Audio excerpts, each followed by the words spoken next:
Hey, peace, world. Thanks for pressing play on another Pay Me No Mind sports and entertainment video. My name is Wood. Jump right into some bite down boxing commentary. This is this Deontay Wilder situation, man. I'm really struggling with this outside of boxing, away from boxing. This is part of the reason why I'm off social media, with the exception of being on here. And this isn't really even talking about boxing as much as it's talking about the state of the community, the state of the black community right now. And the stuff that we rally around and go to war for and stand on. Wow. I'm dumbfounded that this many people can care about a guy. I don't even know what world he's living. Like, literally, like, I hear all this stuff about mental health and just what is normal right now. And this this shit was happening before 2020 rolled around, but I'm sitting here, whether it's on 78 Sports TV or whatever his name is or whatever his channel is, Fred at Barbershop Conversations, who I've chopped it up with a couple of times, couple other guys, you know them. But how do you sit here and how do you sit here and listen to a person refer to himself as special over and over and over and over again? And I just like he just performs miracles. I mean, don't get me wrong. I know to be in the situation that he had to be in with his daughter, found when she was diagnosed with whatever her spina bifida, scoliosis. I can't remember.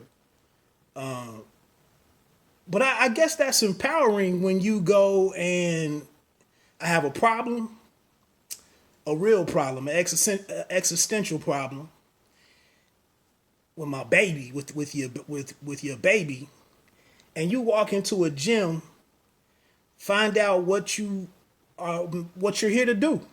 You know what you're on this rock to do, and you follow the plan and you don't give up and you persevere and so on and so forth, and you take this thing to the Olympics. You take this thing and you capture a medal, and then you go and you become a pro and you fighting in banquet halls, and then you're on the undercard of this. You might have even you traveled internationally, and then you become pro, and then you become a world champion, and then you get 10 title defenses. The bag gets bigger and bigger and bigger. You have this prestigious belt around your waist. You have people in the stands. That's got to be a hell of a ride. Most of us, you're on Billions on Showtime. You in movies. I would imagine that's pretty empowering. And you probably, you have to feel a certain way about yourself. The lady that you have, you would have never met someone like her probably, 14 years ago or whatever. I get it. You're on pay-per-view. They tell you that 13 something million people listen to you on some basket during the Final Four or whatever. I get it. But as us other people, as us normal everyday folks, to sit here and listen to this man and ignore the fact that his conversation has changed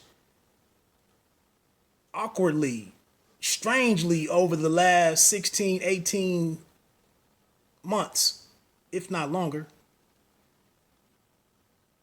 And you just keep listening and yeah, champ. And this man telling he's special, you're not special. You're a run of the mill, cookie cutter cat. I guess I don't wish no man, a downfall and struggle. I don't. But are you listening to yourself? Are other people's looking at themselves, listening to this dude like he's a prophet? Like, well, we way away from boxing all of a sudden. Way away from boxing. Like they say, when you are extra in somebody else's movie, like all of these dudes are just extras in his movie. So let me cut out the BS. But well, I think this is all some bullshit at this point. You sit here, Deontay Wilder, you sit here and ostracize the guy that threw the towel in. The co-trainer. He was disloyal. The guy whose gym you walked into 16 years ago or whatever it is, 14 years ago, he had one job that night. One job, to watch out for your safety. And then specifically, he was supposed to go over there and watch this man's hands get wrapped and, observe other things. Now you come out with the glove controversy and so on and so forth. But this dude, he's still on the team. He still has a seat on the plane or on the bus or whatever it is. But the brother who threw in the towel, this dude was sitting here clueless watching you about to be permanently maimed. And he's sitting here clueless. He was clueless when he was in the ring in rounds 3, 4, 5. When things went south, he ain't had nothing to say. Just along for the ride. Ready to be a pallbearer, I guess. He's good, though. He still has a job. My second thing that I'm struggling with. As you already showed us what y'all did with Brazil down in Alabama or whatever in the hotel room, and smoke turned to fire, some hands was put on people, blah, blah, blah. Here it is now. Breland has spiked the water. He's thrown the towel in. He's totally undermined and sabotaged everything on your big night and cost you your title, endangered your life. And nobody put a hand on this man that we know of. Nobody's put hands on, as a group, y'all didn't put hands on this man.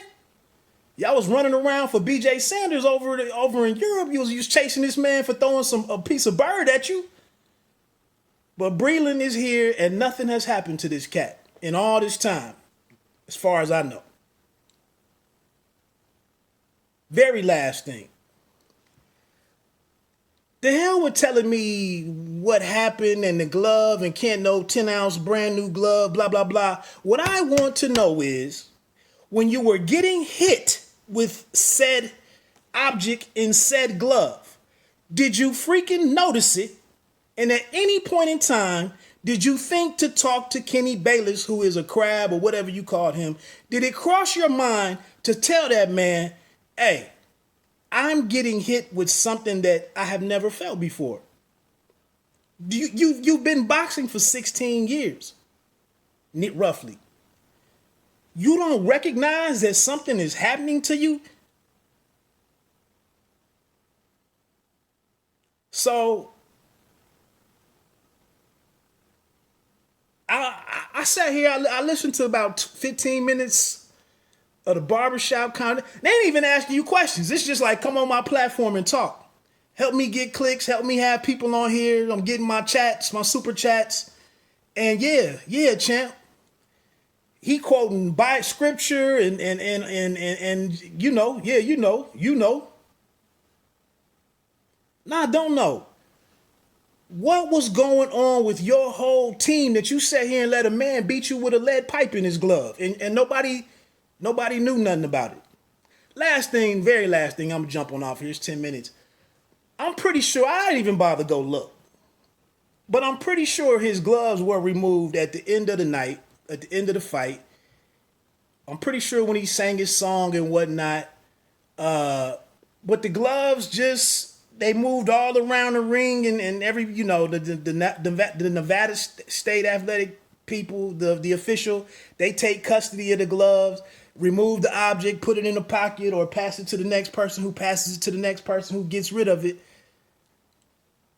And then those of us who can't fathom this and just can't follow how this happened, why isn't it happening every week? Why isn't it always happening? Lomachenko didn't have no contingency plan a couple of weeks ago with Lopez. This young dude is whipping my ass. Plan B, plan C. Get a signal, whatever. It's disgraceful.